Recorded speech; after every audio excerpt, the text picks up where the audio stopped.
Okay, so we are moving on now. We've been talking about the Constitution and the foundational documents for a long time, the Declaration of Independence, the Federalist Papers.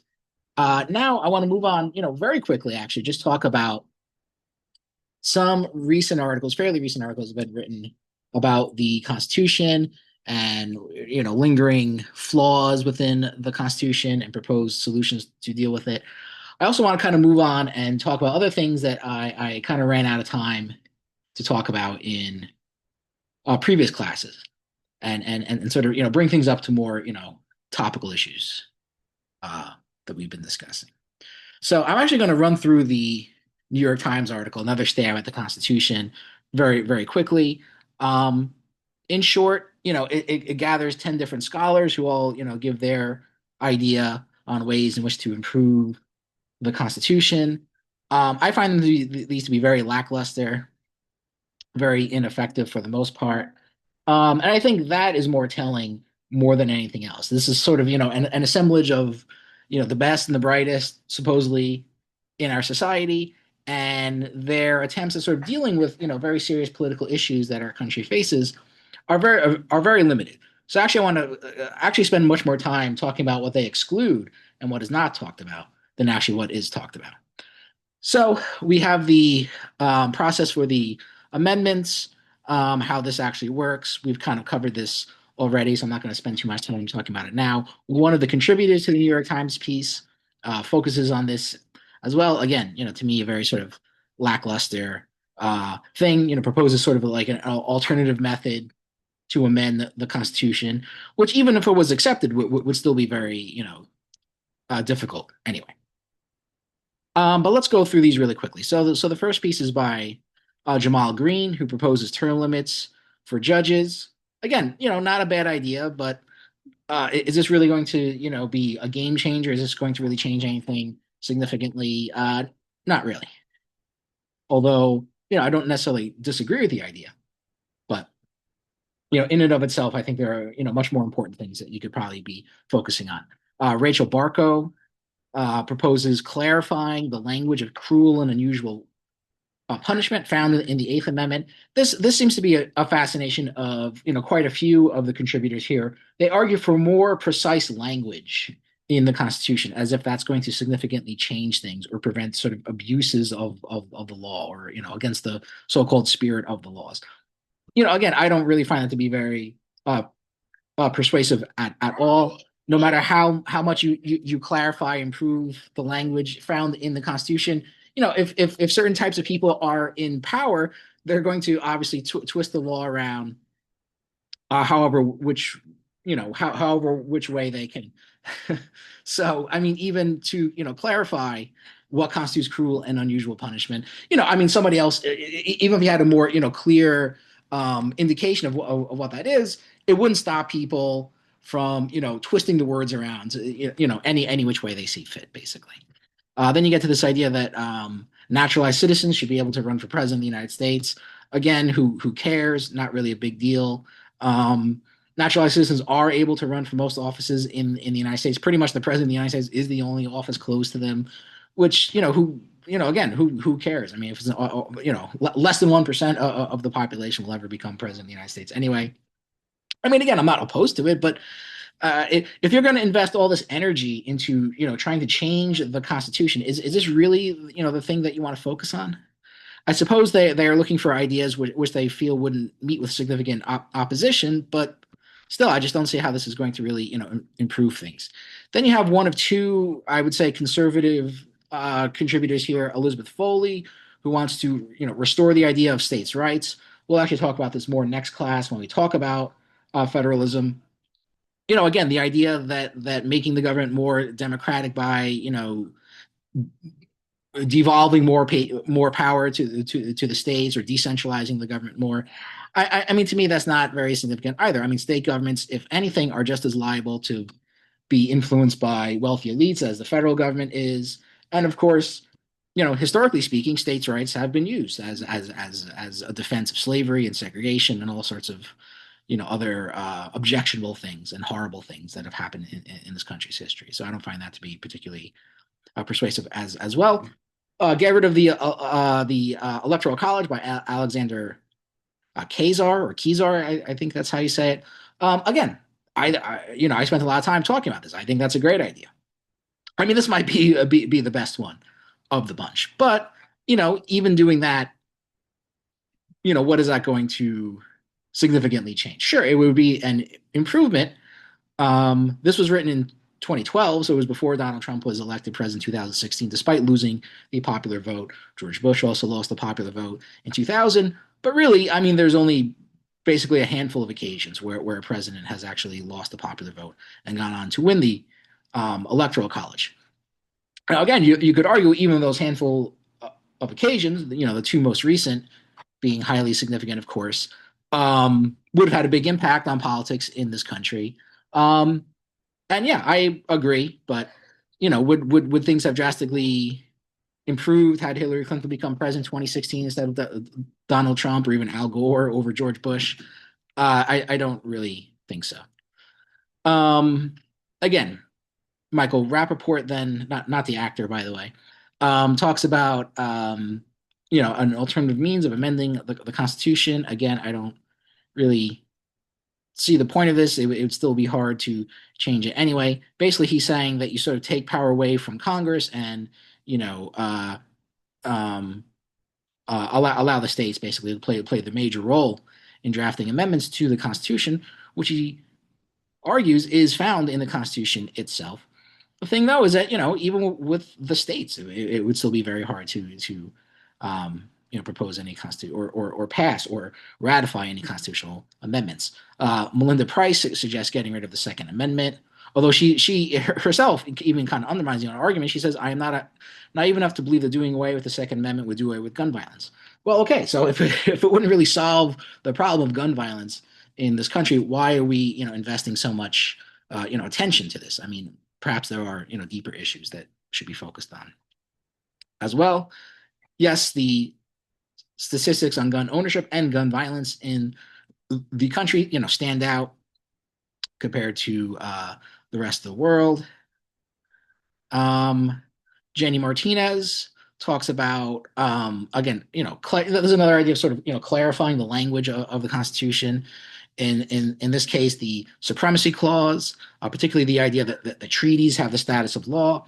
Yes, the United States is pretty notorious, I would say, for selectively following treaties.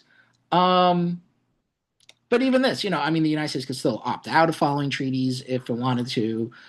It could still argue that, as it often does, that additional legislation is required before a treaty to take effect. In legal terms, they say this is not a self-executing treaty. So here again, I find this to be a very sort of toothless reform that would not significantly change anything.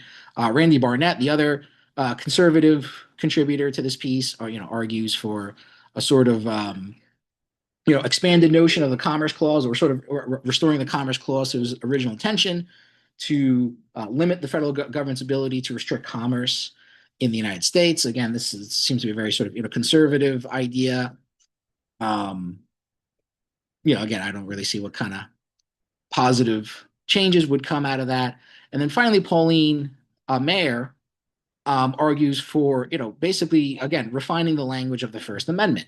And she argues that had you followed Madison's original approach, she claims that things like corporate personhood and other things following Citizens United would not be able to have the force of law. Well, there's a lot of things to be said about that. First of all, corporate personhood does not originate in Citizens United. It predates that. You have the Buckley v. Vallejo decision. You have Supreme Court cases from the 19th century which established this. But the bigger point is, I think, that, again, I mean, even if you clarified the language and use more positive language, again, I mean, maybe I just have a very sort of cynical view of the law, but I feel like, people in power, if they want to, can basically twist laws around, to twist the meaning of words around almost any way they want to. So I don't see how, refining the language of the First Amendment would necessarily, prevent the kind of abuses that she seems to point towards. And that's essentially it. I mean, you might be surprised how little time I spend on this, but again, I'm just not particularly impressed with many of these ideas. It does give you, again, a sampling of 10 fairly prominent scholars in this country. So if you did happen to like any of their ideas, and again, I actually agree with a lot of them. I just don't think that these are really maybe the most important things or really going to change things all that much. But if you're interested in these ideas, you could maybe look up some of these scholars. What's missing from it? Healthcare, education, housing, a living wage, all things proposed by Franklin Roosevelt, right, in his Economic Bill of Rights, also sometimes referred to as the Second Bill of Rights from 1944. Now, he was quite clear that he, intended that these things should become constitutional rights. People should have a constitutional right to healthcare and education, and in fact, many countries do. Um, but so far, none of these have become actual constitutional rights. You see, he elaborates on a little bit more here. Um, the right of every family to a decent home, the right to adequate medical care. Again, it's interesting that in 1944, these ideas were put forward. They never became constitutional rights. Flash forward, almost 70 years later, at least at the time the New York Times article was written in 2012, none of those people saw fit to include any of these things as a constitutional right. So, again, I think the main point of this article, this Times piece is what is sort of excluded from it, what is not included in it. And you can see it's quite significant. And the need for these kinds of economic protections, I think, are greater than ever. Especially as we see, the living standards of many people in this country decline or stagnate or just do not get better at all. Now with that, I'd like to then sort of segue into talking a little bit more about the current day economy. We'll sort of look at some attempts to sort of paint the current economic picture or recent economic picture in a positive light, and then try to push back upon that. I also want to sort of address the issue of police violence here in the United States. So again, the reason why FDR refers to this as an economic bill of rights is that he feels that these things are necessary to provide economic security for people. And we don't have that. So we don't have that kind of economic security. Without those protections in place, what are sort of the, what is the picture for people living in this country today? The economic picture, basically. Well, some people, like Dean Baker from the Center of Economic Policy and Research, try to paint a very sort of rosy picture of the economy, at least during the Biden years. This is a breakdown of an article he wrote in 2023. Dean Baker, if you've never heard of him, is a very prominent, quote unquote, left wing economist, probably known for supposedly predicting the housing crash in 2007. So he's a pretty influential economist. Probably more importantly, he's considered to be sort of a left wing critic of the economy. And, you kind of get a sense here of how sort of, well, shallow, really, left wing criticism is of the United States, at least at the sort of mainstream level. So again, I just sort of broke his points down into bullet points, which are easy to understand. But again, this article written in 2023 paints a very sort of optimistic picture of the economy under Biden, which, as we know now, went on to lose the election, or his handpicked successor, Harris, went on to lose the election in 2024. So that right away should kind of give most people pause and think, well, maybe the economy wasn't doing that well. If it was, then Democrats probably would have won. That is probably pretty obvious to most people. However, many people, even after losing the election, and losing the election pretty badly too, most people continue to insist that the economy was doing great under Biden. So let's try to delve into this a little bit more and sort of critically evaluate what is going on here.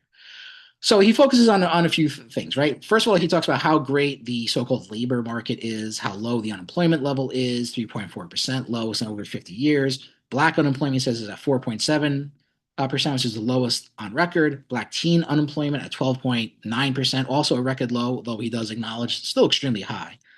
I mean, that is in fact considered, anything above like 10% would be considered, a crisis, or even near that level. Prime age employment at 80.8% higher than the pre-pandemic peak. He defines that prime age as between 25 to 54. So really kind of like a subset of the overall working population. And women's employment in that same demographic is at 75%, which he says is the highest ever recorded. I'm just going to go through what his points are and then kind of give my commentary on that. So he talks about the great employment situation under Biden. Then he talks about this growth in workers' power. Workers quit at higher rates than before the pandemic. Lower wage workers gaining ground. Bottom 20% seeing faster wage growth than middle and top earners, reversing decades of inequality, he claims. Real wages recovering for production non-supervisory workers. Wages are now 1.3% above pre-pandemic levels, growing at 1.9% annually.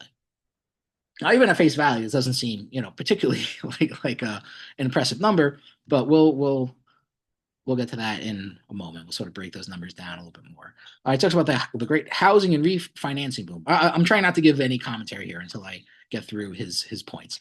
Housing and refinancing boom, 20 million plus homeowners refinance mortgages pre-2022 rate hikes, saving, he claims, about $2,000 a year on average. Home ownership rising overall 66%, up from 65% in 2019. Under 35, almost 40%, up 1.6 points. Black households 45.8%, Hispanic households 49.7%.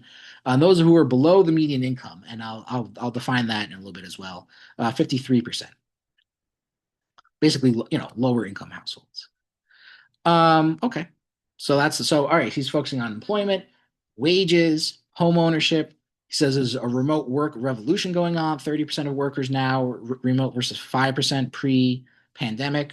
Okay, that's good. He even acknowledges at the height of the pandemic, it was something like 60% of workers working remotely. So that number has basically been cut into half. But again, 30% versus 5% is an improvement. Clean energy acceleration, electric vehicle sales up 70%, solar installations 40% above 2021 peak, wind power expanding. Okay, so more and more people are switching to electric vehicles and installing solar and utilizing wind power. That's another thing he focuses on. And that's basically it. I mean, those are pretty much the main things that he says. So we have employment, wages, housing, remote work, and electric vehicles and solar power. That's the best argument that you can make to say that things were basically great under the Biden administration. Now, he acknowledges, right, that real wages have only just recovered to pre-pandemic levels for most workers. So during the pandemic, wages went down for most workers. He acknowledges that life expectancy is still declining and is still far lower in most other countries, and still, in fact, falling for lower income groups.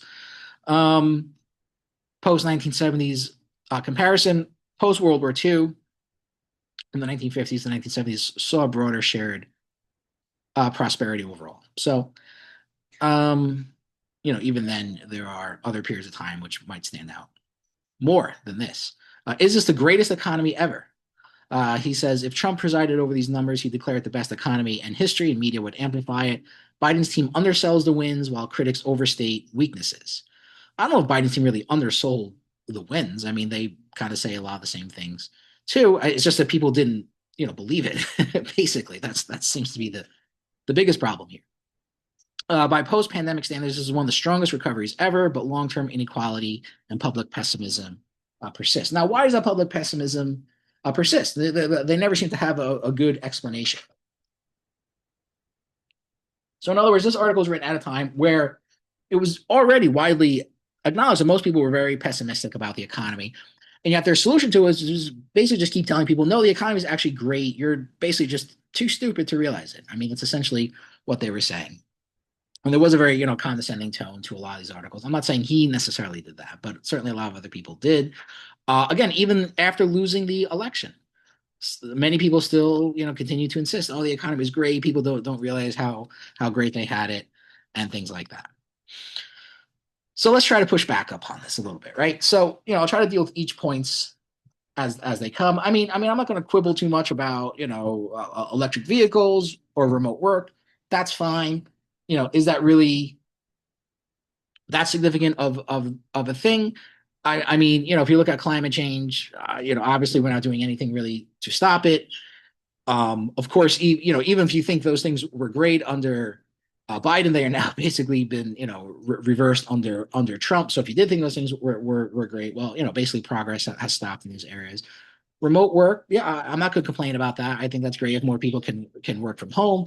But that also leaves many, it can leave workers more isolated, less empowered in many ways. And of course, they're still working, right? They're still engaging in, being paid a wage and still, being arguably exploited by their, employers as well. Now they just get to do it from home instead of at the workplace. So I don't, think those things are that significant. But I want to focus on the other things, the real things he talks about with employment and wages and housing and things like that. And I think when you really take a deeper look at things, you realize that a lot of these claims kind of evaporate into nothing basically.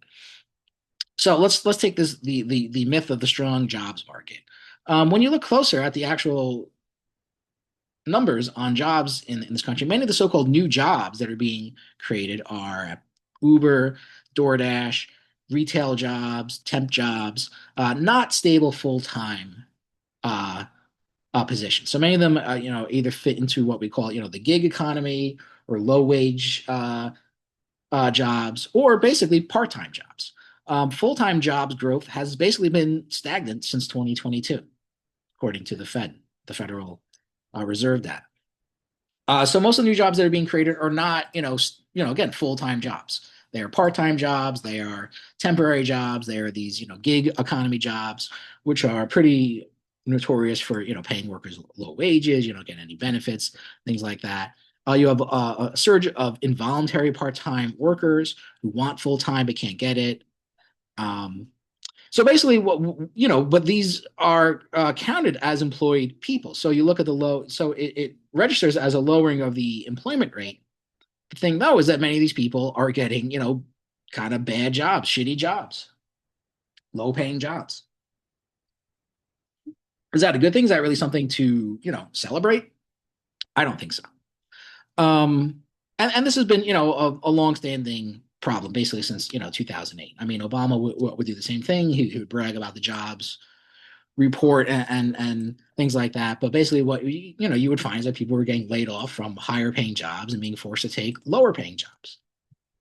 That's hardly a good thing. But again, it still counts as employment. So you see the unemployment rate go down, but it basically conceals what was actually going on. That more and more people are being forced into lower paying jobs. So I don't think that's anything really to brag about. Now he talks about the labor force participation rate going up. I mean, that's just not true. Maybe you have to sort of cook the numbers a little bit by focusing on a certain subset of the workforce as a whole to make that work for you. But when you look at the overall workforce, it's gotten smaller and smaller. Millions of people have dropped out. They've retired. Somebody's being forced into retirement. They've are disabled, maybe even suffering workplace injuries, which forced them into the status. And you have some workers who basically just give up. So this also basically artificially lowers the unemployment rate. Also, this is a well-known trick that economists like Richard Wolff, for example, point out a lot. So when they do the counting of the unemployment rate by the Department of Labor, they ask people if they are actively looking for work. If you say that you're not actively looking for work, then you basically just drop out of the workforce, and you're not counted as part of the unemployed. You don't factor into the unemployment rate, so you basically just drop out of the workforce. So again, as Richard Wolff has pointed out, this is a trick basically to artificially lower the unemployment rate. You simply don't count people who basically become so discouraged that they basically just completely drop out of the workforce. Now you look at the overall labor force participation rate is dropped significantly over the last 20 years or so. As you can see here, it dropped very low during COVID, of course, and it has rebounded slightly. But as you can see, it's still much lower than it was 20, 25 years ago, basically. So, and this is, of course, because you have more and more people are retiring, you have more people out of work on disability, you have more people who basically just dropped out of the workforce completely. So, again, not really anything to be celebrating. As far as wages improving, I mean, wage growth is still a disaster for workers. The bottom 20% of workers, their gains are tiny. After 40 years of declining wages, a 1 to 2% bump doesn't offset many things like food prices going up 25%. In a moment, what we'll talk about, housing and healthcare costs and things like that. But people are seeing, tiny little increases in their wages while the cost of living just basically just explodes all around them, especially for things like food, housing, healthcare, things like that. Real wages only just caught up to 2019 levels, meaning 4 years of lost progress. And let's be clear. I mean, going back to before the pandemic is not anything to be bragging about either. I mean, workers in this country weren't doing great in 2019. Well, you see that a lot of commentaries and articles written like this, point to things like that. Oh, they've got back up to the pre-pandemic level and things like that, or even slightly higher. Real wages adjusted for inflation had barely grown since the 1970s for median workers. Another group, the Center for American Progress, another think tank like CEPR, Center for Economic Policy and Research. These are more liberal think tanks, or as Sheldon Wolin calls them, basically a propaganda machine. Except this propaganda machine basically serves the Democratic Party, whereas other groups like the Heritage Foundation serves the Republican Party. But they basically do the same thing. They produce propaganda, which has this kind of pseudoscientific gloss to it and basically serves these partisan interests. So another group known as the Center for American Progress claims that workers have seen their wages go up 16%. Wow. Since the pandemic. But what does that basically mean? Or since 2019? So what does that basically mean? So if you were a fast food worker making $10 an hour, then your wage now in 2024 is $11.60. Dollar increase, $1.60 an hour. Is that anything to brag about? So this is why you all often have to look at, both the statistics and, what they call the raw numbers. And we're going to see other examples of this as we go forward as well. Yeah, on paper, 16% sounds like a good increase, but it matters how what the raw number is and how big or small that original number is. If you're starting out with a small number, like $10 an hour, then a 16% increase is barely noticeable. Annual pre-tax gain about $3,000 a year after inflation impact, only about $500 to $1,000 in real gain over the course of a year. So you have maybe an extra $500 to $1,000 over the course of a whole year. Not a whole lot. Still below living wage. You're still making about $24,000 a year. Not great. Now, with the Center for American Progress, who makes very similar, talking points to Dean Baker here, talks about how this is, wiping out again, decades of inequality and things like that, which is just a joke. So they use that to say, well, look, workers, the bottom workers, the bottom 20% have seen their wages go up 16%. Wow. Whereas, top income earners have only seen their wages go up 3%. But again, let's break that down in terms of real numbers. So if you're a Wall Street banker making $500,000 a year, that's a conservative amount.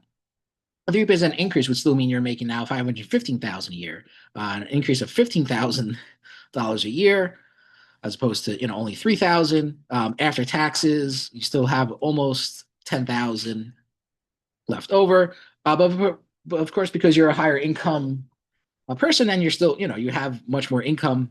You can use that money to buy stocks, which will see your wealth accumulate even more. That's another trick that they use. They often compare income levels, but income and wealth mean two different things. Wealth is a much sort of broader category that includes your income is basically what your paycheck is. Your wealth though includes ownership of stocks and real estate and things like that. When you look at wealth inequality, it's much worse. It's much more polarizing than even income inequality. Even though income inequality, even at face value, is very polarizing as well. But yeah, so even a 3% increase obviously means much more if you have a higher income to begin with. So, again, I would not celebrate these things or act like this is really, doing anything to really improve people's lives in any significant way. Now let's look at inflation, right? So the official inflation rate, the consumer price index, still close to about 3%, maybe slightly below, but still pretty far above the Fed's 2% target rate. So it's still higher than average inflation. This is after, so a couple of years of extremely high inflation. Now, the official inflation rate also, you have to keep in mind, only partially captures the real price of increases and the real increases in the cost of living. For example, we know that companies do many things to sort of hide price increases, like they engage in what some people call shrinkflation, right? So they sell things at the same price, but they shrink, the quantity of basically what you get for it. So you buy, a breakfast cereal or something like that now comes in a smaller box. You're paying the same price for it. That is basically an increase, right? You were actually paying more for less, for less, or you're paying the same amount of money and getting less for it, basically. Um, so you end up spending more money overall, right? Because you run out of cereal faster, so you got to keep buying more boxes of cereal, basically. Other things like healthcare and housing costs, rent costs, and things like that have a kind of what they call a sort of a lagged effect. So sometimes it takes years for these things to show up in inflation data, if at all. Some of it kind of even completely falls out of the official inflation rate. So it doesn't perfectly capture the overall cost of living for people. To keep that in mind. But again, even at face value, inflation is still relatively high. And again, coming after several years of extreme inflation. Now add to that, thanks to Trump, these higher tariff rates, which will probably raise prices even more. Um, Core inflation, excluding food and energy, is stickier, as I say, meaning it's refusing to come down faster. Now, when the inflation level comes down, it doesn't mean the prices come down. Those price increases are basically permanent, as people have seen, and they continue to go up. Food prices continue to go up, as I'm sure everyone sees. Um, but when the inflation rate goes down, it just means that the rate of the price increase starts to slow down. So the rate in which prices are increasing slows. But that's all it really means. The prices themselves will continue to remain elevated anyway. Mortgages continue to be very high, around 7%, very high over the last 20 years. Um, Many people, I don't have it here, but it's widely reported that, many people spend 30, 40, 50% of their income, even more for lower income on housing, on rent or a mortgage. So they have basically have almost no uh, uh, discretionary income, right? Almost all of their income goes to paying just rent, basically, or a mortgage. Now, Baker tries to spin black home ownership, 45.8%, he says, is an achievement. What he conveniently leaves out of this is that it's actually still lower than the peak in 2004, about 49%. So what happens is that when the housing market crashed in 2007, millions of people ended up losing their homes. The vast majority of those people being Black and Hispanic people. And you can see as where we are now, it is still not recovered to where those levels were prior to the housing crash. So Black ownership is still lower now than what it was prior to the crash. So why would you spin that as an achievement? You know, so you just you do what he does. He leaves the other number out, which is misleading to say the least. Small businesses are not doing well either. Their interest rates, the cost of borrowing money and credit to keep their businesses afloat continues to go higher and higher and higher. The economy as a whole, again, is not doing particularly well. We get this exaggerated view based upon basically a handful of companies whose performance is not typical of the economy as a whole, right? We focus on the so-called fire sector of the economy, which I've already talked about. Big pharma, a handful of technology monopolies, basically like Google and Facebook and things like that.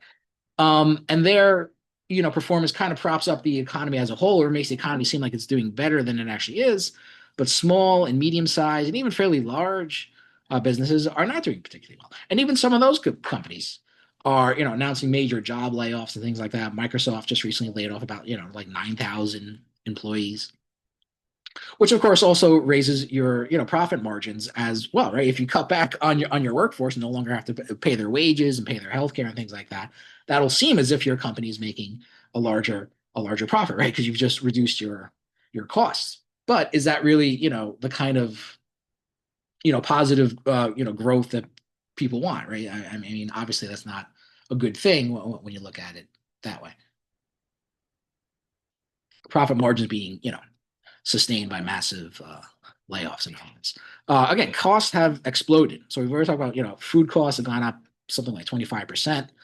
Housing since 2019, U.S. rents have grown about 30%, while wages have grown 20%. So rents have grown far more than wages have. Childcare now costs about 10,000 a year. That's roughly about $800 a month in most states.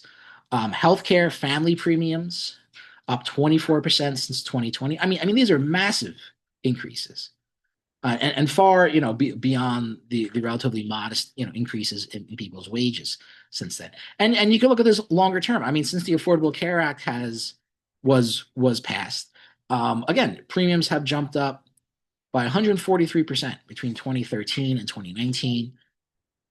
Premiums more than doubled in the individual market. Deductibles for ACA compliant coverages. The A in ACA stands for affordable, right? It's supposed to be the Affordable Care Act. Increased by an average of 35%, over 1,700 for individuals, 3,600 for families. Over 10 years, spending on healthcare per person increased by 28.7%. Now, this is before the pandemic also.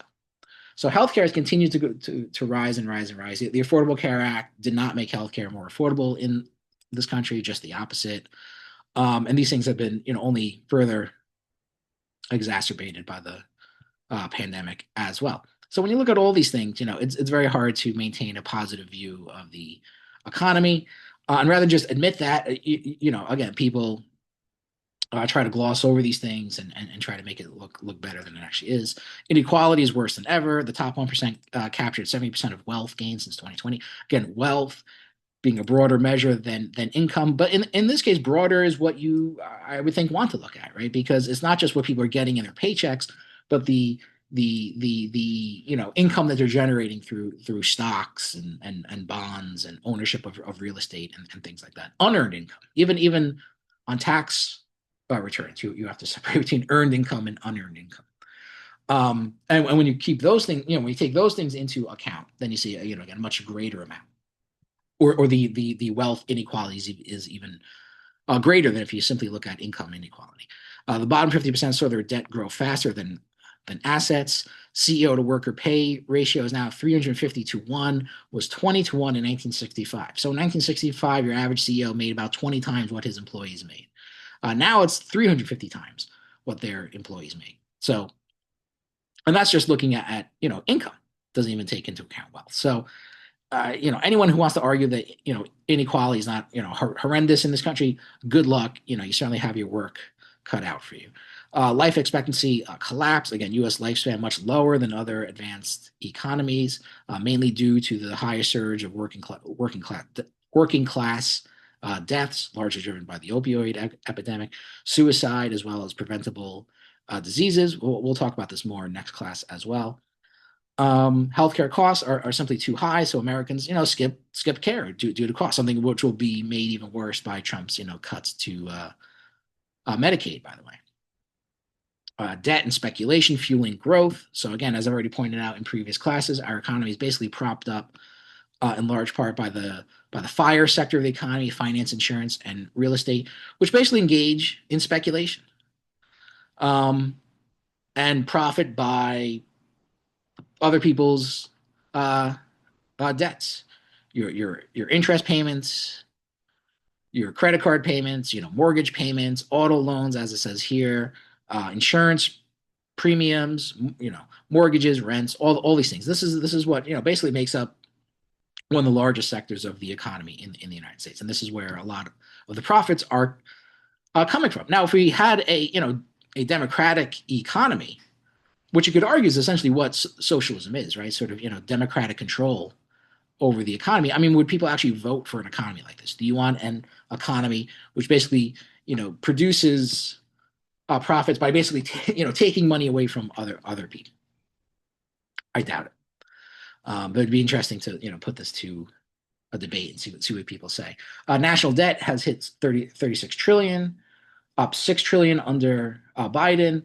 Even Trump will add another 3.5 trillion to that as well over the next 10 years. So we are seeing a massive increase in the national debt in this country, which again is in turn driving up interest payments. That's why you see this feud now between Trump and uh, Powell, the head of the Federal Reserve. He wants him to lower interest rates, but the economic conditions do not just do not play to that. If anything, it should be keeping rates higher. Consumer debt at record highs, $17.5 trillion. The stock market, of course, does not equal the economy as a whole. The gains in the S&P 500, basically the stock performance of the largest 500 companies, basically only benefit the top 10% who also own 90% of the stocks. So again, that's why wealth inequality is really where you want to keep your eye focused on, because unless you own stocks in these companies and a lot of stock, you're not really going to benefit from these things. And you could argue, well, in theory, that means that, well, if these economies are doing really well, they're going to create more jobs and do things like that.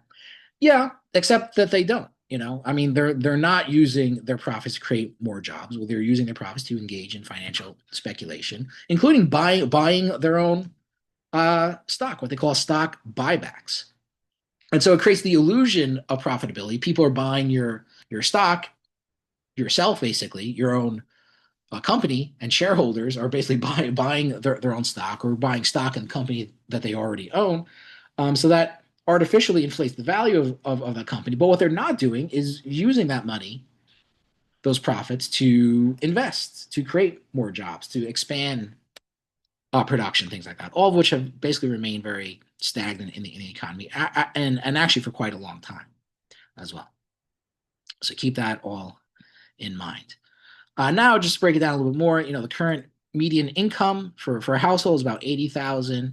For an individual, is about 62,000.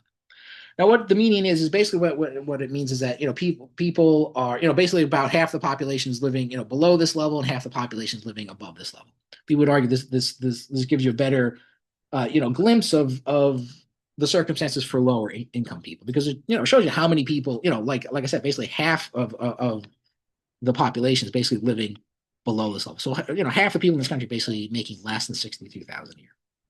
It's not great. 60,000 not a great income, right? I mean, try getting by on that. And as far as a household income goes, $80,000 for two or more people, not a lot either. So it doesn't say much for the circumstances of the bottom 50%, basically people below that median, and try to figure out where you are.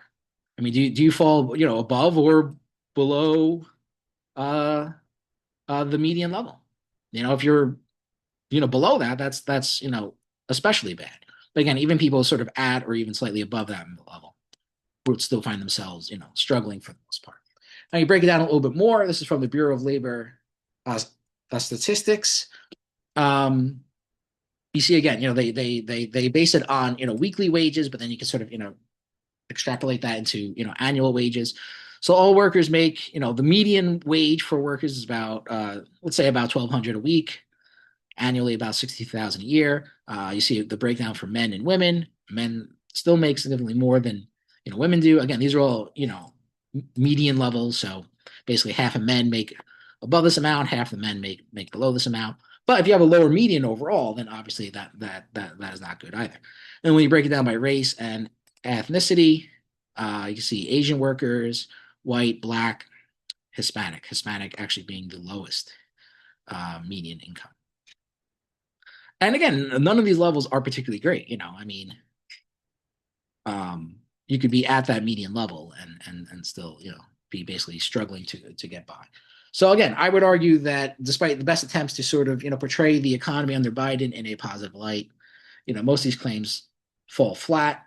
Again, the fact that, the Democrats badly lost the 2024 election should really be all the proof that you actually need. But some people will continue to stubbornly, insist that somehow the economy was still going great, and people just didn't recognize how great and wonderful it was.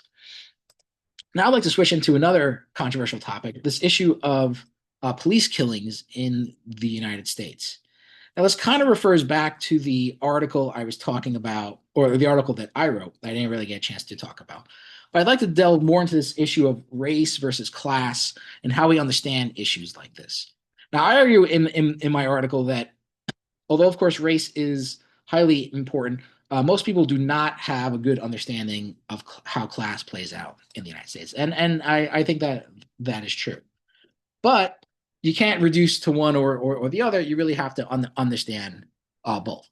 And this is sort of a breakdown of a debate that occurred between two left-wing, socialist news sources. One, the World Socialist website; the other, Glen Ford, who's the founder of the Black Agenda report. And I'm sort of, recreating the debate here, which will allow us to sort of, analyze better to what extent do racial and class dynamics play in the very serious problem of police killings here in the United States. And I think when you look at the data, you have to conclude that both class and race matter a lot. Okay, so, and I'll include links to these articles at the end. So as a result, so this is from the World Socialist website, which wants to argue that class more than race matters in the phenomenon of police killings in the United States.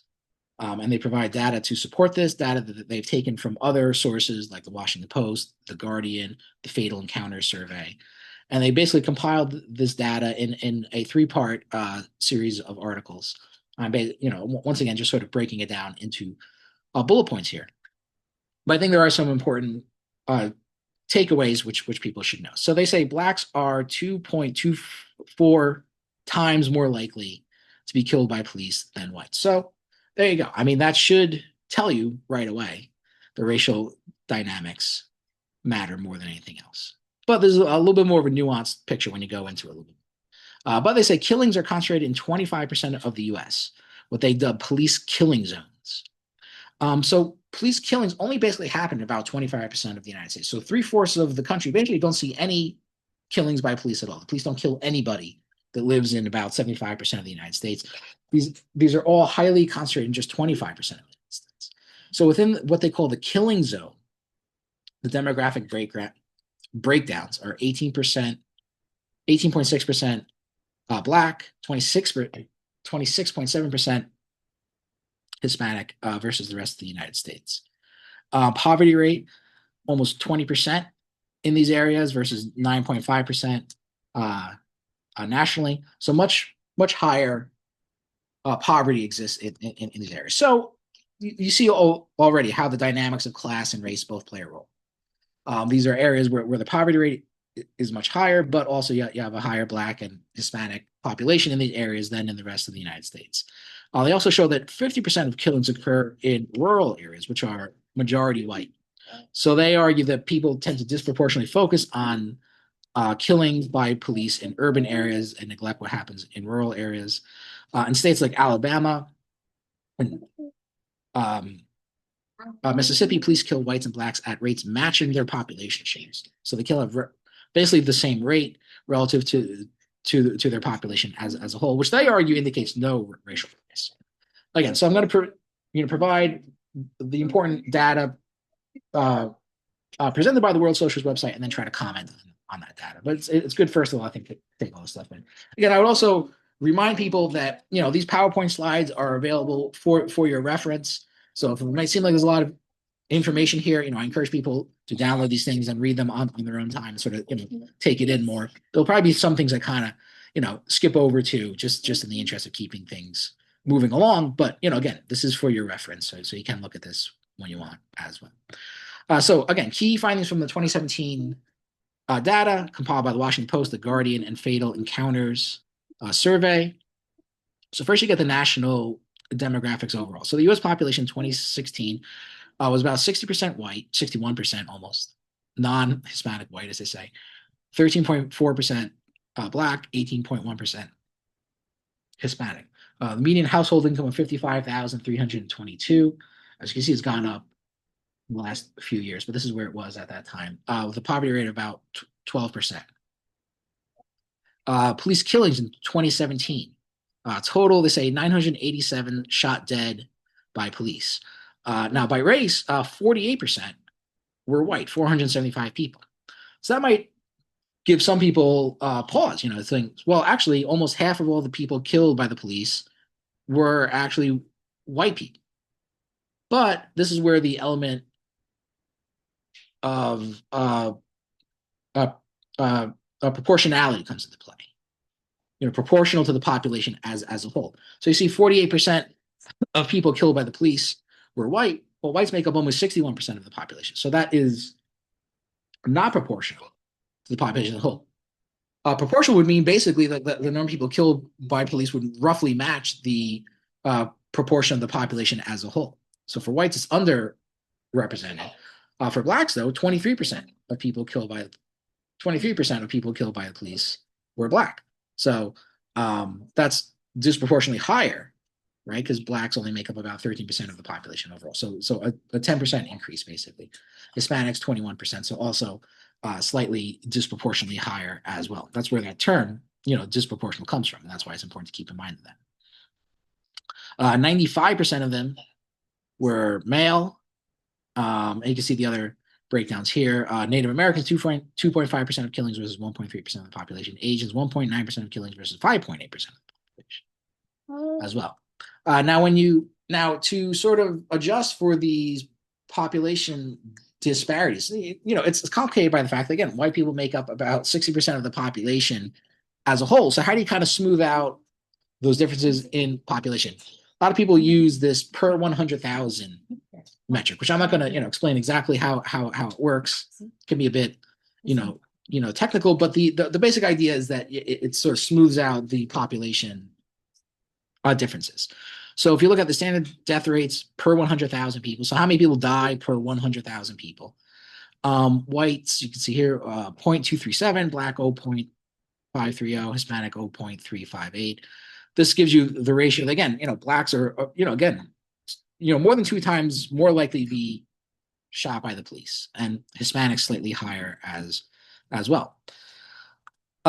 So again, they define more this police killing zone, which they also refer to as USA minus or USA negative, or whatever that's supposed to mean. A definition, where areas where police killings occurred, cities and counties throughout the United States. The population in the killing zone, as they call it, is 91 million people. Again, 27% of the U.S. population. 73% of the U.S. basically had no police killings at all. Now you break down, so you're now looking at a smaller subset of the United States as a whole, which they argue is an important thing to do. You can't just look at nationwide, because throughout most of the nation, the police aren't killing anybody. You have to really look at the areas where most of these police killings occur.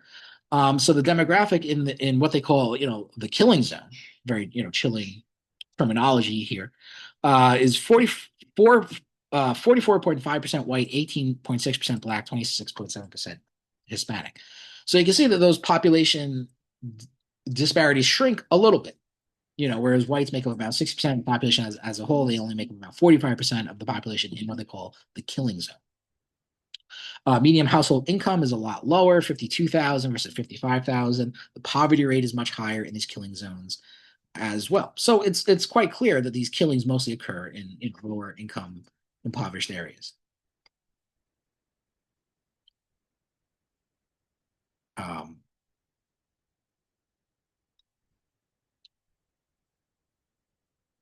Move my thing around. Okay, here. So what the World Socialist website finds is that when you account for this killing zone area or areas, and basically what you're doing now is focusing on poor blacks and poor whites, the death rate narrows in a fairly significant way. So where it's 2.24 times nationally, in the killing zone area, as they call it, it's 1.16 times more likely for blacks to be killed than whites. So it's a narrowing. There's still a discrepancy though, and that is part of the key point here. So this is the World Social website's best attempt to show you that class matters more than race. But even when you account for class, even when you isolate, to lower income sections of the population, you still see the poorer blacks die more often or get killed more often by police than poorer whites. Although the difference between the two does, narrow in a fairly significant way too. Um, and the reason for that is because, now you're not just looking at 60% of the white population, you're looking at, 45% of the white population living in more lower income areas. Again, medium household income for whites and blacks and Hispanics living in these areas is roughly similar. Actually, Hispanics actually have a higher median household income in these killing zone area. Poverty rates are roughly similar as well. And I have an urban versus rural breakdown. White victims made up, the majority of deaths in rural areas. 292, they say, versus 149 black deaths in rural areas. This is another key statistic that they focus in on. Again, I know there's a lot of information here. I'm not going to spend too much time on it, but this is here for your reference if you want to focus on it more. Again, half of all killings basically occur in rural areas rather than cities, which they define as metro areas, large cities, and small cities. So basically half of all these killings occur basically in rural areas. So now let's get some commentary on this. So again, Black Americans are more than two times more likely to be killed by police than white Americans. The World Socialist website acknowledges this, but argue it's misleading because killings are hyper concentrated, they say, in specific areas, what they call, again, the killing zones. Critics like Glen Ford, the founder of Black Agenda report, argues it's downplays systemic racism. Even if killings are localized, the fact that Black people are overrepresented in these zones reflects historic segregation over policing. Again, only 25% of the U.S. population lives in areas where police killings occur. These zones are poor and more racially diverse. The World Socialist website uses this to argue that class, not race, is the primary factor, since poverty is higher across races in these zones. Critics, again, like Ford, counter that poverty doesn't explain why Black people are still killed at higher rates, even within these zones.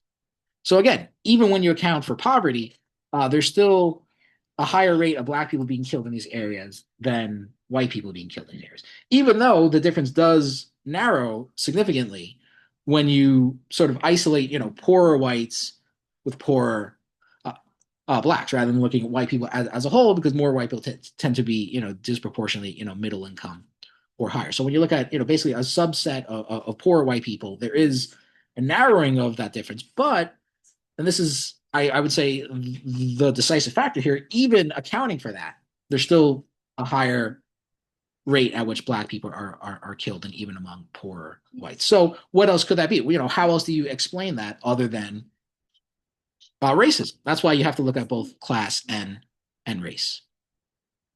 Areas where these killings occur, like, for example, in St. Louis, are often legacies of redlining, segregation, targeted policing.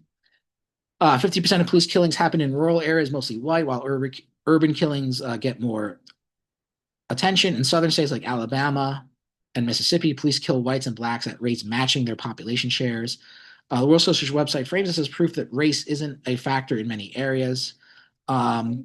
Critics, again, like Ford, argue rural white deaths are tragic but distinct. They often involve mental health crises or drug-related calls, while urban Black deaths frequently stem from routine policing, traffic stops, things like that. Statistical no bias doesn't mean equal treatment. Black communities are policed more aggressively for minor offenses, increasing lethal encounters. So basically what they're saying here is that the circumstances leading to these police killings are often different, where many Black deaths stem from basically, routine things like traffic stops and things like that. Even to just focus only on killings themselves kind of distorts the picture a little bit because it neglects to take into account more sort of routine forms of harassment. Again, pulling people over for traffic offenses, um, stop and frisk, things like that, false arrests, things like that. That when you factor those things as well, that also sort of increases the argument that race plays a significant, if not the decisive role in this. Although again, class matters as well, obviously. Inside killing zones, the black white death ratio drops from 2.24 times to 1.16 times. Hispanics are killed less than expected, meaning relative to their population as a whole, even in these areas. World Social Website claims this shows class matters more than race. Again, critics would respond 1.16 times is still an over representation expressed as a percentage. Again, what it means is black people are still 16 times more likely to be killed by whites in these zones. So when you look at it that way, it sounds more significant. Although again, it does narrow down a little bit when you look at when you focus on lower income groups. They also argue Hispanic under representation may reflect reporting gaps or cultural avoidance of police. So they think that there's less instances where these cases may be reported overall. Both black and white victims live in similar poverty. Rural white victims are just as poor as urban black victims. Again, World Socialist website proves class unity is needed. Poverty impacts race differently. Black poverty is criminalized. Broken windows, policing. This idea of prosecuting people for many minor crimes, something embraced by Rudolph Giuliani, for example, and many others. While white poverty, they say, is medicalized, opioid crisis treated as a health issue. I think I've maybe push back on that one a little bit because even in the previous slide, which again I'm just sort of breaking down what's been argued here, it does argue that many of the white deaths stem from mental health crises and opioid, which are often brought on by opioid addiction and things like that. So if you're a poor white person going through a mental health crisis, there's still a pretty good chance that you're going to get killed by the police, basically. Maybe push back on that one a little bit, but again, I think when you crunch the numbers here, I mean, basically, I think the argument, you can't come to any other conclusion basically than race is playing a factor, even if you focus, basically on poor groups within the United States, poor whites, poor blacks. There's still a greater tendency for poor blacks to get killed by the police than for poor whites, even if that difference is shrunk somewhat. So how can you account for the fact, if you're trying to scientifically explain why do poor blacks still die more often from the police than poor whites, and you've already accounted for class, and you see that their class levels roughly, equal to each other in terms of income and things like that, then what else could it be other than racism on the part of the police? Rural areas have shockingly high death rates for all races. World Socialist website blames economic devastation. Critics agree rural policing is brutal, but note rural black people still die at higher rates than rural whites. Urban black deaths spark movements because they reflect generational racial terror, not just poverty. So there you go. I've included links to the articles here where you can read these if you want. I think it's well worth reading. Glen Ford unfortunately died in 2021. He's the founder of Black Agenda Report. I would certainly, encourage people to go back, read this article, also, go through his archive of articles and read a lot of things that he writes now, as well as check, contemporary articles written by the Black Agenda Report. I like the columns of John Jeter. I read his articles often. They are very good. So are many other contributors there. The World Socialist website also very, very good as well. Very good as far as like a daily news site that provides pretty up-to-date coverage on major news stories, not just in the United States, but across the world, from a Marxist point of view. So that's it. So I'm pretty much going to wrap things up here. Look forward to any questions that people might have. So that's it. So, okay, take care, everyone.